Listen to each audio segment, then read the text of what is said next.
Buenos días, tengan todos ustedes. Gracias por acompañarnos en una sesión más. Mi nombre es Grecia Turrubiates, pediatra y coordinadora de este espacio de educación médica continua.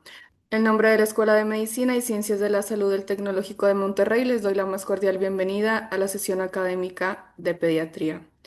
El día de hoy tenemos nuestra tercera sesión del mes de mayo y para ello nos acompaña el doctor Alfonso Hoyos Martínez, a quien me voy a permitir presentar a continuación.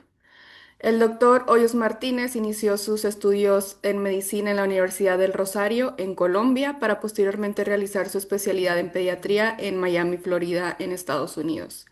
Después realizó su especialidad o fellowship en endocrinología pediátrica en el Baylor College of Medicine en Houston, Texas, para actualmente ser miembro de varias sociedades, entre ellas la Academia Americana de Pediatría y la Sociedad de Endocrinología Pediátrica, entre otras. Su investigación se centra en los efectos endocrinos del cáncer y su tratamiento, así como neuroendocrinología y trastornos tiroideos. Se desempeña también actualmente como profesor adjunto de pediatría, específicamente en la División de Diabetes y Endocrinología Pediátrica en el Baylor College of Medicine en Houston.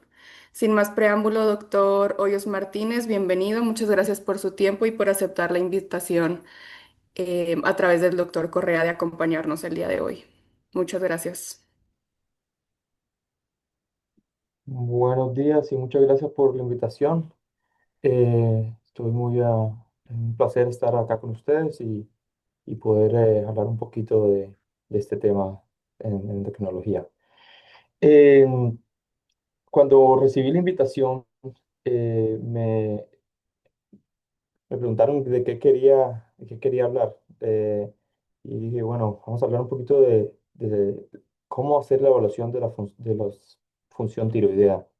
Yo creo que muchas veces las charlas están encaminadas a hablar de patología, de hipotiroidismo, hipertiroidismo, hipotiroidismo, pero hay que volver un poco a lo básico de cómo hacemos esa evaluación. Cuando estaba en entrenamiento, en mi fellowship, me acuerdo tengo un profesor que estimo mucho, que cuando nos ponían una interconsulta viernes en la tarde, decía, esta es una consulta rápida de tiroides. Me decía, nunca hay una consulta rápida de tiroides. Y como vamos a ver, hay muchos detalles a tener en cuenta de del cómo y por qué y el cuándo se hace la evolución de la tiroides. Entonces, vamos a empezar.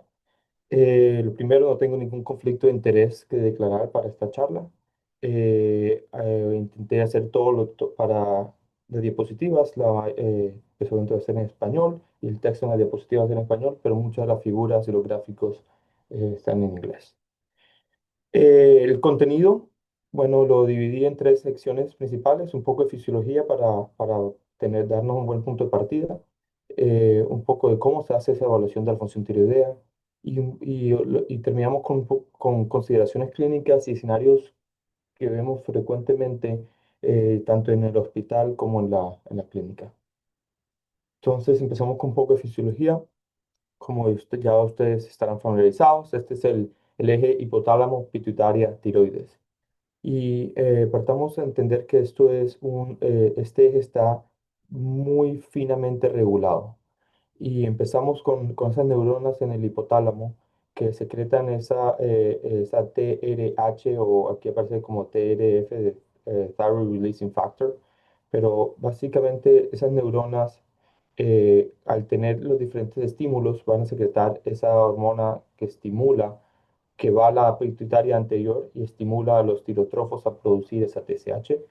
Eventualmente esa TSH va a ser liberada y va a ir a la tiroides, donde va a estimular toda la síntesis de las hormonas tiroideas, que son la T4 y la T3. Y esas hormonas tiroideas van a hacer ese feedback negativo tanto a nivel de la pituitaria anterior como a nivel del hipotálamo. Entonces todo esto está finamente regulado y hay diferentes factores, y estos son solo algunos, que controlan esa liberación de TRH y TSH. La somatostatina y la dopamina son los inhibidores más potentes, y por tanto medicamentos o factores que alteren o que aumenten la liberación de esas neurotransmisores, van a inhibir la función de la tiroides y cosas como la temperatura, sobre todo el frío, la baja temperatura y la leptina van a estimular a esa glándula, a ese eje para producir más TSH. Es más, ese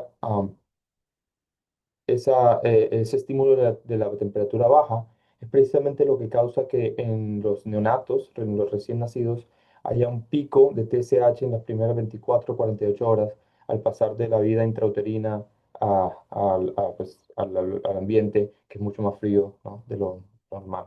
Entonces, la temperatura aquí comienza a jugar un rol también muy importante.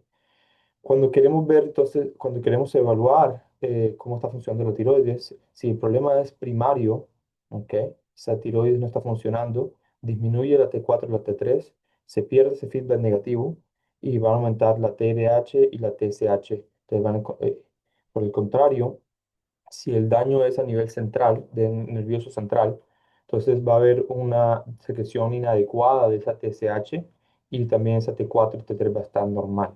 No necesariamente significa que la T4 y la T3 van a estar bajas y la TSH va a estar baja, simplemente va a ser inadecuadamente normal, es decir, no es suficiente para mantener unos niveles adecuados de T4 y T3.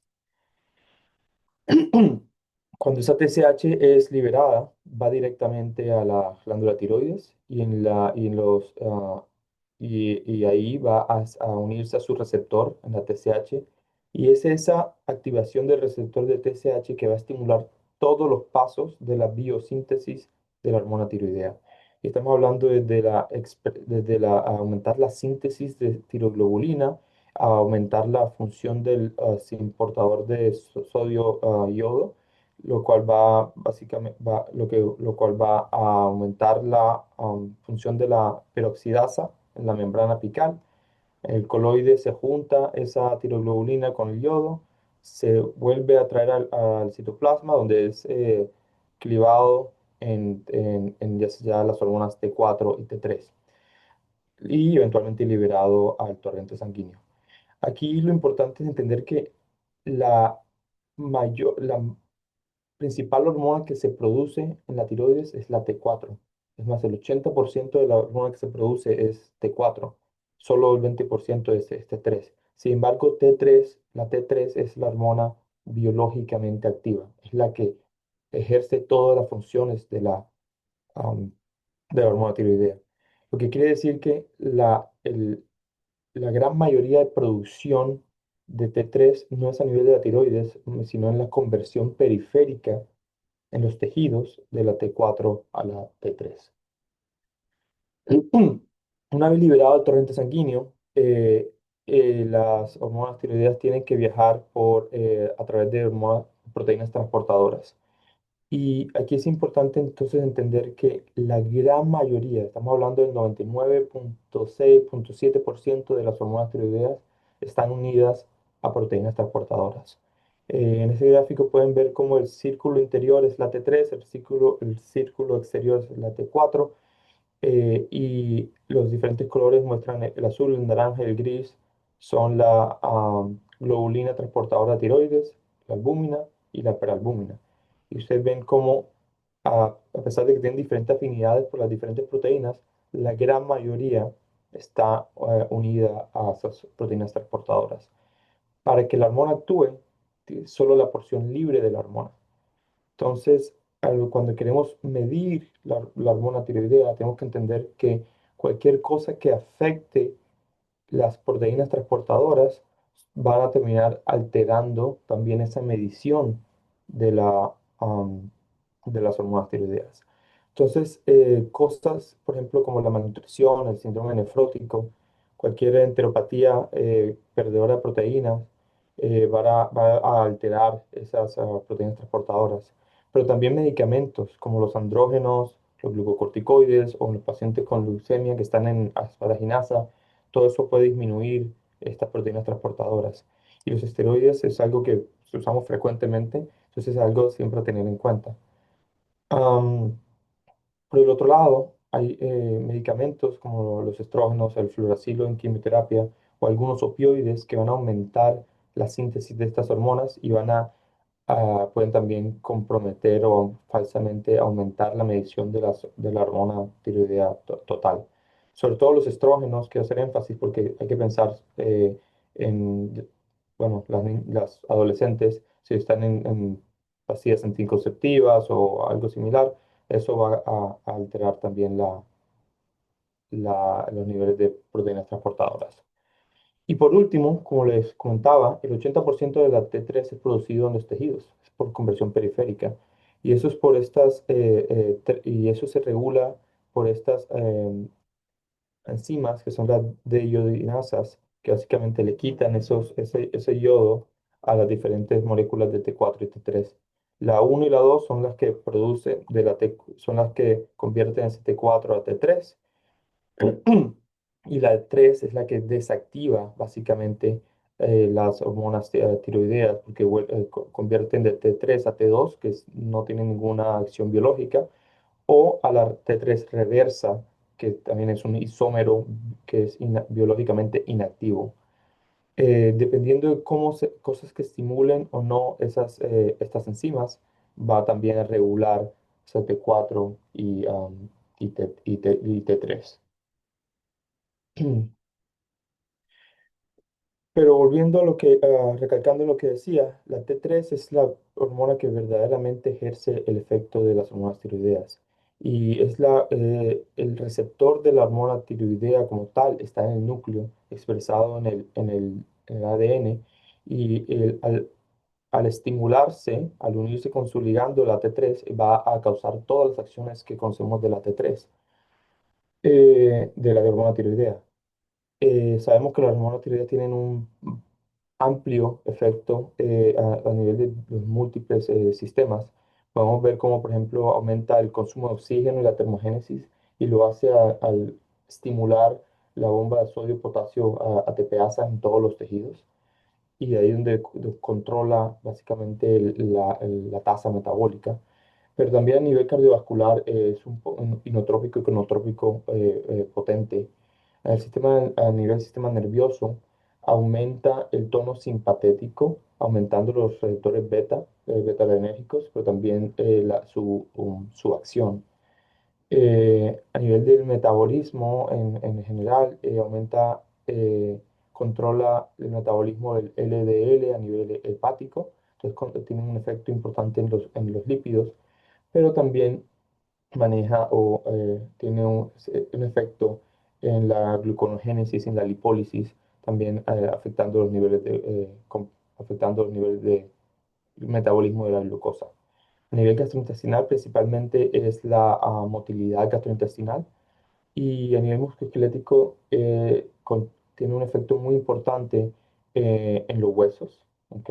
Controla ese recambio óseo, pero también tiene un efecto a nivel de la contracción muscular y, muy importante, juega un rol esencial en el crecimiento en el disco epifisiario. A nivel endocrino, entonces las hormonas tiroideas regulan la liberación de hormonas del crecimiento, las hormonas de la pubertad e incluso tienen un efecto en el cortisol. Entonces, de aquí podemos entender por qué cuando alguien tiene problemas con la hormona tiroidea, ya sea mucho o poca, básicamente tiene manifestaciones multisistémicas. Entonces, ¿cómo evaluamos esta función de la tiroides? Estos son básicamente todos los exámenes o de laboratorio que tenemos a nuestra disposición. De pronto los nombres son un poco diferentes en diferentes laboratorios, pero vamos a repasarlos. Entonces, la TSH, eh, empecemos con que la mayoría de estas hormonas se miden por un inmunoensayo porque es la técnica más económica, pero también la más rápida. Entonces, cualquier cosa que interfiera con esos anticuerpos que están usando para la medición pueden alterar la medición misma de las hormonas tiroideas. Hay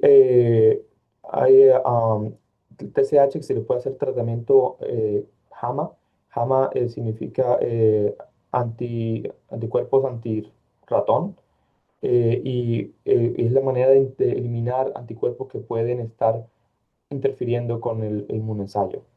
La T4 y la T4 y la T3 totales también miden toda la hormona tiroidea, todos los niveles de la hormona T4 y T3, pero de nuevo, estamos hablando que eso es el 99,6%, pero cualquier cosa que afecte esas proteínas transportadoras van a afectar estas pruebas directamente. La T4 y la T3 libre probablemente son las que más frecuentemente usadas. De nuevo, son inmunensayos que la mayoría de las veces. Esas son mediciones indirectas, es decir, miden la hormona total y de ahí calculan indirectamente cuáles son los niveles de la T4 o T3 libre. No es una medición directa de la T4 o T3 libre. La única manera de hacer eso es con un examen de equilibrio de diálisis o diálisis de equilibrio, que es probablemente el mejor test para directamente medir esa porción, ese 0,4, 0,3% que quieren medir de la T4 libre. Pero es un test sumamente tedioso, largo y costoso. Y también está sujeto a artefactos que pueden alterar esa unión de la hormona con la proteína transportadora. La T4 libre verdaderamente es muy poco útil. Estamos hablando que estás midiendo una porción, unos niveles muy bajos de una hormona y eso siempre se presta para tener problemas de qué tan veraz son esos test. La T3 reversa, como habíamos visto, es un isómero inactivo de la T3 y su único uso clínico es en el síndrome del eutiroideo enfermo, que lo vamos a repasar en un momento. Hay exámenes por captación de resina, que básicamente ven cuánta hormona tiroidea está circulando que pueden unir a una resina. Y es una manera indirecta de medir eh, esas proteínas transportadoras, cuando sospechamos que hay un problema con esas proteínas transportadoras. Entre menos globulinas transportadoras de tiroides, va a haber más T3, T4 libre, entonces la captación a la resina va a ser más alta. Así es como se usa. Los anticuerpos, y ustedes conocerán los anticuerpos para medir la tiroiditis de Hashimoto, la peroxidasa y la antitiroglobulina. Y en la enfermedad de Graves estamos midiendo esos anticuerpos que se unen al receptor de TSH. Ahora, ustedes pueden ver que hay laboratorios que miden el TRAP, que son anticuerpos antirreceptor de TSH. Sin embargo, no todos los anticuerpos que se unan al receptor de TSH son estimulatorios. Cuando son estimulatorios van a causar hipertiroidismo por la enfermedad de Graves, pero hay otros que pueden ser inhibitorios y causan más bien una presentación de hipotiroidismo. La tiroglobulina se usa más que todo como un marcador tumoral en el cáncer papilar de tiroides diferenciado. Tener en cuenta que de nuevo es un inmunensayo, entonces si el paciente tiene, por ejemplo, un paciente con Hashimoto y tiene anticuerpos antitiroglobulina, eso va a causar falsos negativos en la medición de la tiroglobulina. Entonces ahí es cuando se pueden hacer cosas como una cromatografía líquida con espectrometría de masa para medir la tiroglobulina en esos pacientes con cáncer. Y la calcitonina es el marcador tumoral para cáncer medular de tiroides. Son las dos, verdaderamente los únicos escenarios en los cuales lo usamos. Tenemos que entender que los niveles de la hormona tiroidea cambian con la edad, sobre todo en los neonatos. Las hormonas, en esta tabla que la pueden encontrar en internet, en UpToDate, básicamente ustedes ven cómo los niveles de tanto de T3, T4 y TSH van cambiando durante las semanas de vida, sobre todo también con la edad gestacional. Ven, después del primer mes de vida, los niveles o las referencias de hormona tiroidea para un niño de 6 meses son los mismos para un niño de 6 años o de 20 o de 15 años. Pero es verdaderamente el primer mes de vida en el cual vemos estas fluctuaciones. Entonces, cuando van a obtener exámenes, van a medir las hormonas tiroideas en neonatos, es muy importante compararlo con estos estándares, con las referencias para la edad gestacional y la edad misma del paciente en ese primer mes. Hay un efecto del ritmo circadiano en la hormona tiroidea, sobre todo en la TSH. ¿Ok? Ustedes ven en esta gráfica la línea de más abajo, cómo hay un pico de TSH alrededor de la medianoche y hay una cierta y hay esa fluctuación de la TSH. Sin embargo, ustedes ven en las líneas de más arriba que tanto la T3 la T3 y la T4 son básicamente estables. Ahora, esto no significa que solo puedan medir la TSH en la madrugada o que la deben hacer, porque ustedes ven que la variación, a pesar de que sí hay cierta fluctuación, está todo dentro del rango de normalidad. La normal de una TSH es alrededor de 0,5 a 5. Entonces sí van a haber ciertas variaciones, es cosas para tener en cuenta, es para tener en cuenta, pero no necesariamente tienen que medirlo solo en la mañana. En ese estudio de 2010 básicamente midieron eso. Es, ok, cómo cambia en un mismo paciente, en un mismo grupo de pacientes, la TSH ahora, si la medimos a las 8 de la mañana, la medimos a las 4 de la tarde. Y ustedes lo que ven es que a pesar de que sí hay esa fluctuación que estábamos viendo, en los pacientes normales, que son los círculos blancos, se respeta ese patrón. Básicamente es un punto de diferencia en la TSH que desde el punto de cuánto significa, no tiene mucha significado clínico. Pero en los pacientes que tienen hipotiroidismo central, sí se ve básicamente son los que no vemos mucha variación. Eso es lo que vemos en el gráfico de la derecha, que esa comparación de la mañana con la tarde se pierde en los pacientes con hipotiroidismo central.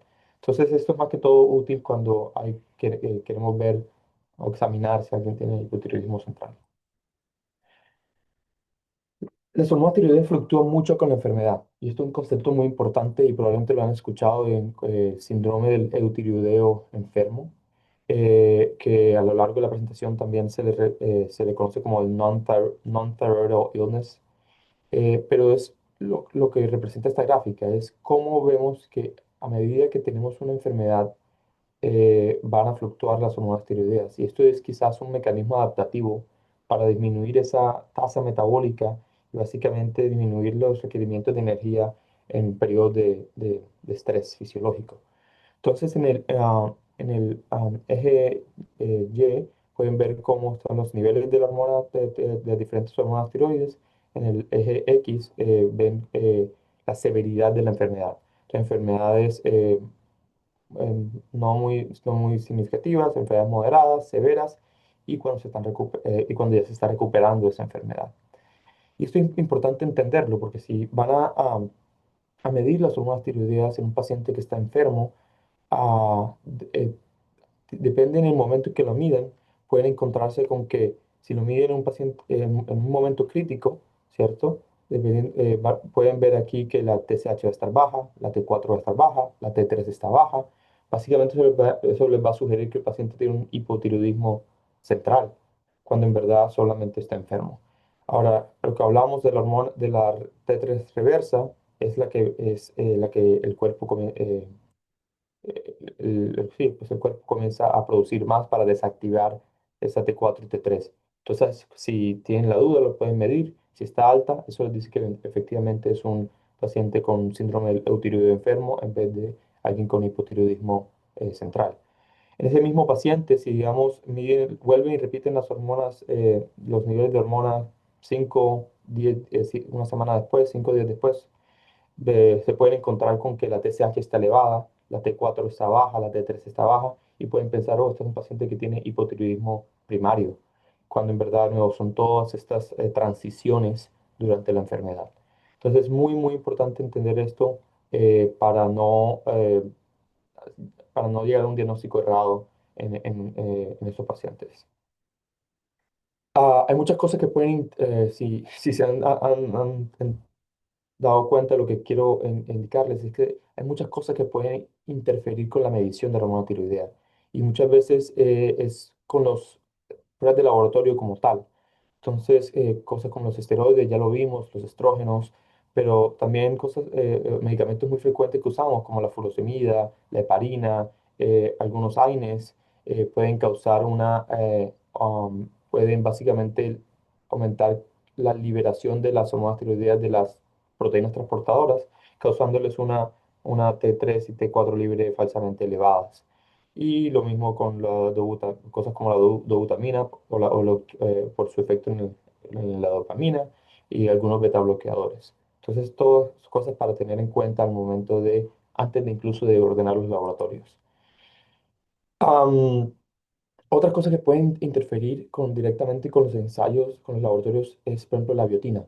Y esto es muy importante porque muchas veces guían los pacientes que se quejan que se les cae el pelo, que las uñas las tienen secas y están tomando biotina porque la biotina es básicamente lo que se promociona mucho para básicamente tener un pelo fuerte y saludable y demás.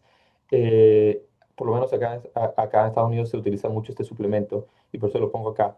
Y lo que quiero mostrarles es la cajita morada. Estos son suplementos de biotina, tienen 5000 microgramos de biotina. Y sabemos que esa cantidad de biotina, cuando son por lo menos 5 gramos al día, van a alterar los exámenes de laboratorio. Y no lo hacen porque afecten la hormona tiroidea como tal, sino porque interfiere directamente con el inmunoensayo, porque la manera en que la prueba está diseñada, la biotina lo afecta directamente. Ahora, no afecta a todos los exámenes de la misma manera. Algunos hace que estén falsamente elevados, algunos están falsamente disminuidos. Por ejemplo, en cuanto a en la tiroides, cuando los niveles altos de biotina pueden causar que la TSH esté falsamente baja, la T4 esté falsamente elevada, incluso puede causar que esos anticuerpos contra receptores de TSH están falsamente elevados. Entonces, básicamente esto es el diagnóstico de alguien con enfermedad de Graves, ¿verdad? Tienen hipertiroidismo y aparte de todo tienen el anticuerpo positivo y todo es un falso positivo por la biotina.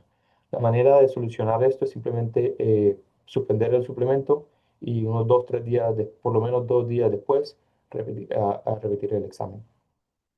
Hay, como ya mencionaba, muchos anticuerpos que pueden interferir con el inmunensayo, anticuerpos heterófilos como los para el Epstein-Barr o el citomegalovirus, pacientes con factor reumatoideo positivo o algunos de anticuerpos antianimales como anticuerpos antirratones o demás.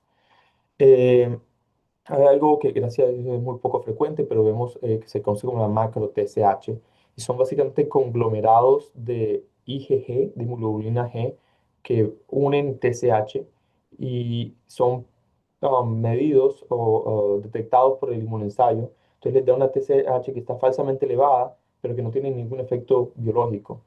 Esto es raro, es más o menos entre el 1%, pero deben pensar en esto cuando tienen a alguien que tiene una TSH muy elevada y no tiene ningún síntoma de hipotiroidismo y las hormonas tiroideas están perfectamente normales.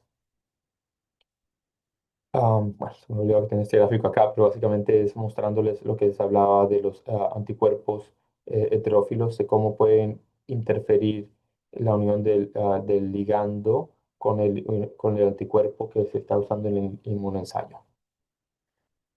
Esta tablita básicamente todavía la uso, pero era muy útil cuando estaba en el fellowship.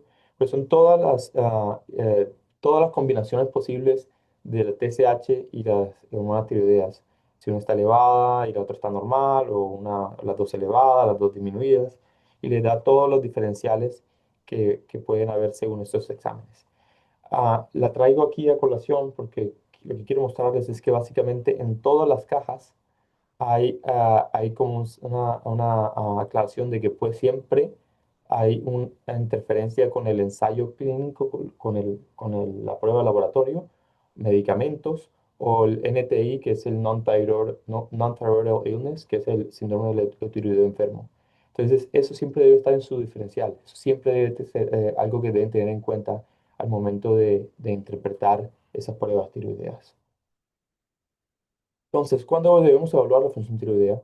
Entonces, lo primero que yo les diría es cuando tiene una sospecha clínica. Cuando alguien tiene síntomas que son claros que les hagan sospechar hipo o hipertiroidismo. Obviamente también lo hacemos en poblaciones que están en alto riesgo de tener patología tiroidea. y lo hacemos como tamizaje. Entonces, los pacientes con trisomía 21, los pacientes con síndrome de Turner, los pacientes con diabetes tipo 1 o los pacientes oncológicos que tuvieron radiación a la tiroides o están con inmunoterapia que puede causar mm, disfunción de la hormona tiroidea. Pero si se va a hacer, lo ideal es, es escoger el tiempo ideal cuando alguien no está en ausencia de enfermedades o de medicamentos que causen interferencia con la medición precisa de estos exámenes. A veces no es posible eh, porque, bueno, por la condición del paciente, pero eso debe ser siempre algo que deben tener en cuenta incluso antes de ordenar el examen. ¿Cómo evaluarlo? Y yo diría para hacer costo-beneficio, no siempre deben obtener todos los exámenes. Si usted está haciendo el tamizaje para difusión primaria de la tiroides, ya sea para hiper o hipotiroidismo, una TSH, un solo nivel de TSH es perfectamente suficiente para hacer el tamizaje para hipotiroidismo. Por ejemplo, los pacientes con diabetes tipo 1 o, o trisomía 21. Si está sospechando que verdaderamente hay una patología sea central o primaria, yo sí empezaría con una TSH y una T4 libre. Y si ya es alguien que sabemos que tiene hipotiroidismo y lo estamos tratando, también haría esa combinación. Personalmente yo solo mido la T3 cuando estoy sospechando o cuando estoy evaluando para hipertiroidismo y, y eso es porque hay formas de hipertiroidismo en la cual la T3 es más predominante que la T4. Y entonces, sí quiero saber qué tan elevada está esa T3, porque a veces la T4 no puede estar muy elevada. La T3 reversa solo si sospechan de síndrome del eutiroideo enfermo. Y los anticuerpos, ya sea el antiperoxidasa, antitiroglobulina, si están sospechando o hipertiroidismo, porque el hipertiroidismo también puede ser por Hashimotoxicosis. Eh, y el antirreceptor de TSH solo si sospechan enfermedad de Graves o hipertiroidismo.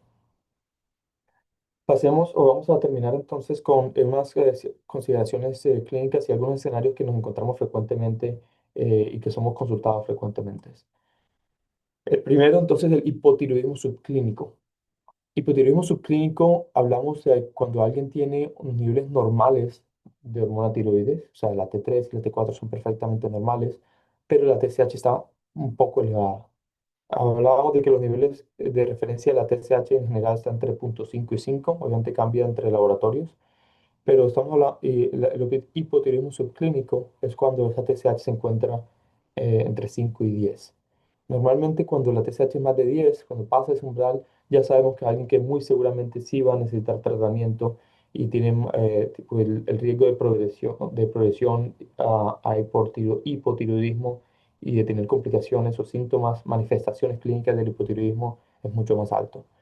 Entonces, el hipotiroidismo subclínico es precisamente eso, ese rango en el cual, ok, la TSH está un poco elevada, pero no es algo patológico, ¿verdad? Muchas veces, la gran mayoría de estos pacientes son completamente asintomáticos porque los niveles de la hormona tiroidea como tal son normales. Entonces, no deberían adolecer o tener síntomas de déficit de esas hormonas tiroideas.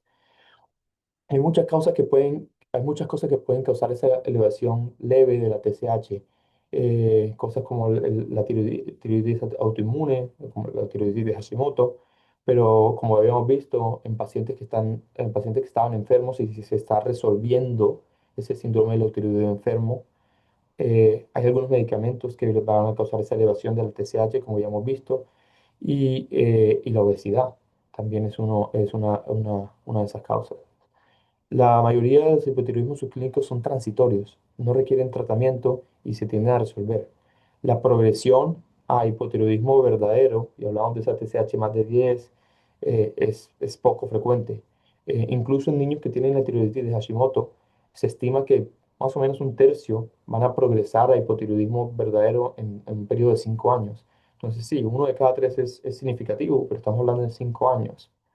Entonces, la gran mayoría de estos pacientes no van a progresar a tener hipotiroidismo. Y como no tienen ninguna déficit verdadero de hormona tiroidea, pues tampoco hay ningún beneficio en iniciar tratamiento.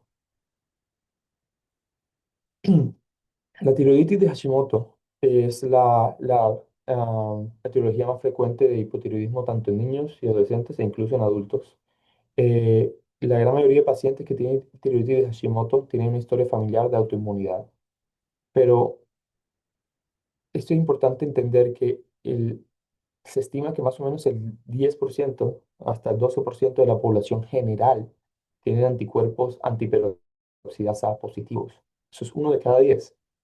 Sin embargo, la prevalencia global de hipotiroidismo es solo el 4 al 8%. Eso les indica que, de nuevo, el 30% o del 30 y el 50% de los pacientes con los anticuerpos positivos van a desarrollar hipotiroidismo, pero la mayoría no lo van a hacer. Y eso es lo que les indica la gráfica esta de la derecha, que lo queremos ver. Entonces, en el eje este X está la edad. Vemos cómo hay una predisposición genética, hay esa activación autoinmune con esa teoría, hipótesis de los 2 hits. Comienza la autoinmunidad que es mediada por linfocitos T, se eleva, comienza a producir esos anticuerpos antiperoxidasa, que recuerden que no es la causa del hipotiroidismo, es una consecuencia de esa tiroiditis. Pero algunos pacientes pueden tener una disfunción leve de la glándula tiroides, y es esa TSH mínimamente elevada en el hipotiroidismo subclínico, pero el riesgo de progresar hipotiroidismo verdadero se estima que es más o menos 5 al 6% al año. Entonces, estos pacientes, incluso si tienen anticuerpos positivos, no significa que necesariamente van a desarrollar hipotiroidismo, y definitivamente no necesariamente lo van a desarrollar en los próximos 6 meses o 12 meses. Entonces, diferentes endocrinos tienen de pronto diferente manera de lidiar con esto, pero personalmente yo cuando me llegan estos pacientes referidos con tiroiditis autoinmune, teniendo en cuenta estos números, yo les digo, bueno, repítalo 1 vez al año, antes si tiene síntomas de hipotiroidismo, y lo puede repetir en su chequeo anual con el pediatra. Y si en algún momento esa TSH sube por encima de 10, la T4 baja, pues regreses y empezamos el tratamiento, ¿verdad? No necesariamente hay que repetir los exámenes tiroideos cada 3, 6 meses por tiempo indefinido. Entender que hay condiciones en las cuales esa tiroiditis de Hashimoto es mucho más prevalente. Se estima que en el síndrome de Turner, 3 al 37% de los pacientes van a tener tiroiditis autoinmune. En trisomía 21 es del 13 al 39%. En los pacientes con diabetes tipo 1, entre el 17 y el 30%. Entonces, de aquí la razón por la cual hacemos el tamizaje de hipotiroidismo primario en estos pacientes. Mm, Estas son causas, y estas son para aquellos que trabajan frecuentemente intrahospitalariamente. Estas son probablemente cosas que vemos muy frecuentemente en los pacientes hospitalizados, y causas de hipotiroidismo o de alteraciones de las hormonas tiroideas a consecuencia de medicamentos. Entonces, todo lo que tenga yodo va a causar un hipotiroidismo transitorio. Eso es importante porque si, por ejemplo, usan la iodopovidona para hacer la asepsia, antisepsia en cirugía, sobre todo en pacientes que son más pequeños, neonatos o infantes, en los cual la absorción cutánea es mucho mayor, eso puede causar ese hipotiroidismo transitorio. Cuando usan radiocontrastes yodados, por ejemplo, para hacer una tomografía con contraste, o cuando van a hacer una fluoroscopia, eso también los va a afectar. Muchos de los pacientes intrahospitalarios están siendo tratados con glucocorticoides, ya sea por asma o enfermedad inflamatoria intestinal, los van a extubar, cualquier cosa.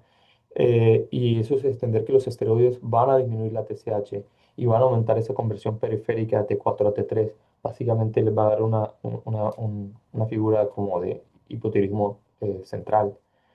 Y la heparina va a aumentar la porción libre de la hormona tiroides. Entonces, por ejemplo, cosas tan sencillas como por dónde toman la muestra de sangre. Si toman la muestra de sangre de una línea central heparinizada, eso les puede alterar las funciones tiroideas.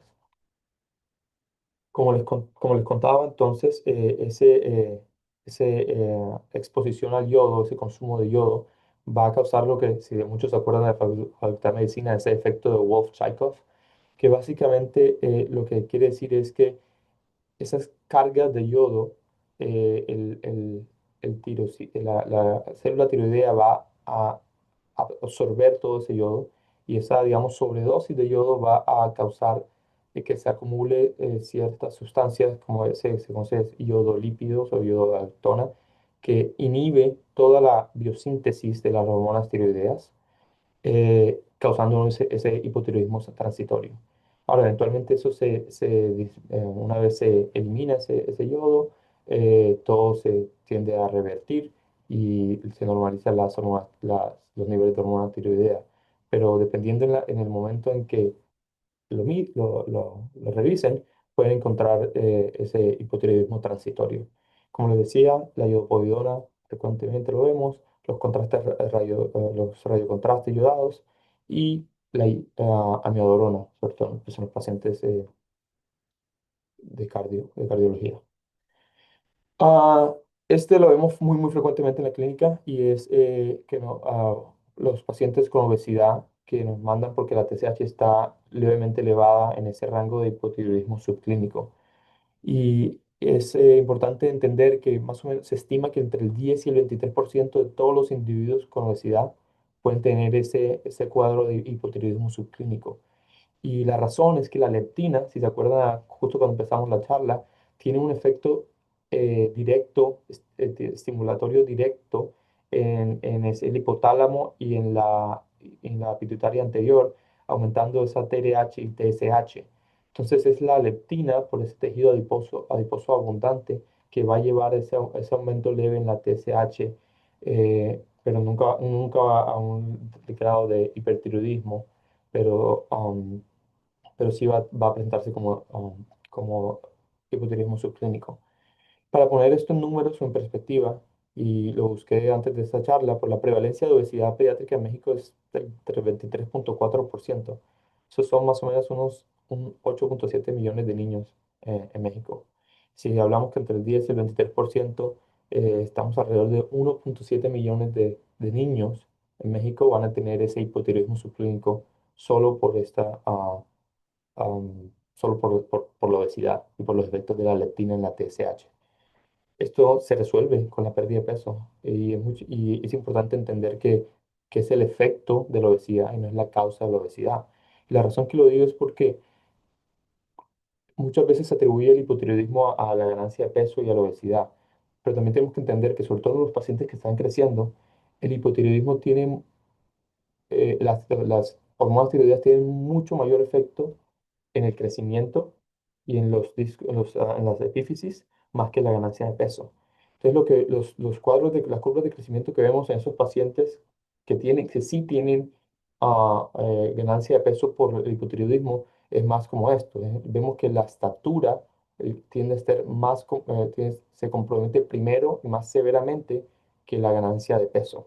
Entonces, eso es algo para tener en cuenta. Cuando ustedes sospechen que alguien tiene hipotiroidismo, lo primero sobre todo cuando es significativo, un hipotiroidismo severo, se van a dar cuenta que el crecimiento se ve afectado mucho más que el peso.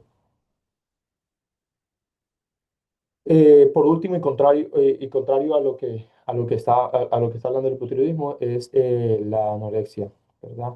Entonces es todo lo contrario. Son pacientes que por su condición pierden mucho peso, no tienen casi tejido adiposo, se pierde esos niveles de leptina y esa, digamos, deficiencia de leptina va a tener esos efectos en el eje hipotálamo pituitario tiroides. Y eso es importante tener en cuenta porque estos pacientes, por su misma condición, presentan bradicardia, hipotensión, hipotermia, piel seca, una tasa metabólica baja, todos síntomas de hipotiroidismo, ¿cierto? Y cuando usted le revisa las pruebas tiroideas, se encuentra que básicamente tiene una especie de hipotiroidismo central y es por ese síndrome del tiroideo enfermo. Van a tener una TSH baja o normal y van a tener una T4 y T3 baja por ese mismo estrés de la enfermedad. Em, todas esas manifestaciones clínicas y los cambios bioquímicos se revierten con la ganancia de peso. Y la hipótesis es que esto es un mecanismo fisiológico adaptativo. Si no tiene muchas reservas de energía, pues el cuerpo trata de entrar en una especie de hibernación para bajar esa tasa metabólica. Entonces, no necesariamente es algo, pues la anorexia es algo patológico, pero la respuesta a las hormonas tiroideas no necesariamente es ah, algo que requiera tratamiento. Y ya con eso termino y llego a mis conclusiones. Y entonces espero que haya transmitido estos mensajes eh, de cuándo y cómo hacer esa evaluación de las hormonas tiroideas. Lo primero entonces es esa evaluación de la función tiroidea debe ser acuiciosa, ¿vale? Y debe tener en cuenta factores individuales y externos. ¿Cuál es la edad del paciente? ¿Qué peso tienen? ¿Y cuál es la indicación para cuál están haciendo los exámenes? ¿Cuál es el entorno de ese paciente? ¿Qué medicamentos está recibiendo? O si tiene alguna otra, algo que pueda interferir con ese ensayo de laboratorio que van a ordenar. Entender que esa disfunción tiroidea, ya sea de hiper o hipotiroidismo, tiene tiene una presentación muy heterogénea, pero muy pocas veces es la verdadera causa de todos esos problemas, que si está ganando peso es por la tiroides o que si se le cae el peso es por la tiroides. Hay que tener en cuenta muchas otras opciones. El hipotiroidismo subclínico es casi siempre transitorio, no tiene consecuencias y no requiere tratamiento. Eso es uno de los mensajes principales acá. El monitoreo es necesario, sobre todo en los pacientes que tienen la serología positiva para tiroides de Hashimoto. Y el síndrome del tiroideo enfermo lo pueden ver como una respuesta fisiológica al estrés del cuerpo, pero deben tenerlo siempre en cuenta al momento de evaluar estos pacientes. Y por último, lo digo en inglés, es algo que acá en los endocrinos siempre hablamos, y es when in doubt, turn it out, que básicamente se traduce a si no sabemos, si tenemos dudas, pues repítalo. Si esos exámenes de la tiroides están alterados, pero no creen que puede haber alguna interferencia, cualquiera de las cosas que vamos a ver, pues lo repetimos 2, 4, 6 semanas, el tiempo que sea necesario, y vemos si verdaderamente es algo o lo que o esas interferencias o esos problemas que estaban alrededor se esclarecen. Y ya con eso termino. Muchas gracias. Muchas gracias, doctor, por esta plática tan excelente y creo que siempre nosotros como pediatras que no estamos como en contacto con esto de una forma diaria, pues siempre es importante recordar para pues no perder ahí como la guía. Tenemos varias preguntas, hubo mucha participación de la audiencia. Primero, pues muchas felicitaciones, que muy buena plática, excelente plática. Y pues bueno, para empezar con las preguntas, digo, nos quedó, nos recordó muy bien que pues realmente los laboratorios pueden variar por una infinidad de cosas, principalmente medicamentos. Nos comentó que en el caso de la biotina, pues con 2 días sería suficiente, digo, después de suspender, para ya poder confiar en los laboratorios. Nos preguntan que en otro tipo de medicamentos, ¿qué tan antes tendríamos que suspender?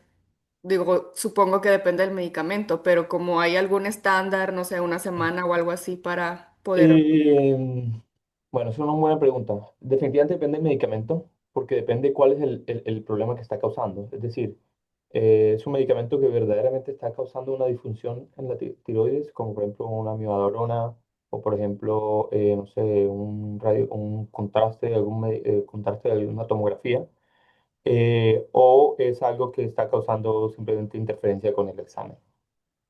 Y también depende entonces también de cuál es la vida media de ese medicamento. Hay unos que tienen una vida media mucho más larga que otros. Entonces, por ejemplo, y bueno, y por último también depende si se puede suspender o no. Por ejemplo, no sé, es un paciente con una falla cardíaca y está en furosemida, pues yo no le quitaría la furosemida para hacer esto, sino que Sí, claro. intentaríamos ver qué otra, tratar de, por ejemplo, no, ese no es un paciente que le vamos a hacer la T4 libre por diálisis porque sé que me la va a alterar. Quizás es un paciente como la furosemida tiende a aumentar esa porción libre de la T4 y T3. Pues de pronto ese es el paciente que en vez de hacer una T4 libre es el que hago la T4 total. ¿Sí? Entonces, verdaderamente que yo creo que la respuesta es depende, Depende, sí. pero y depende de todos esos factores.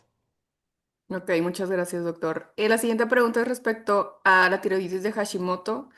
¿Qué nos podría decir o cuál es su opinión respecto a la dieta autoinmune y su efecto en la enfermedad?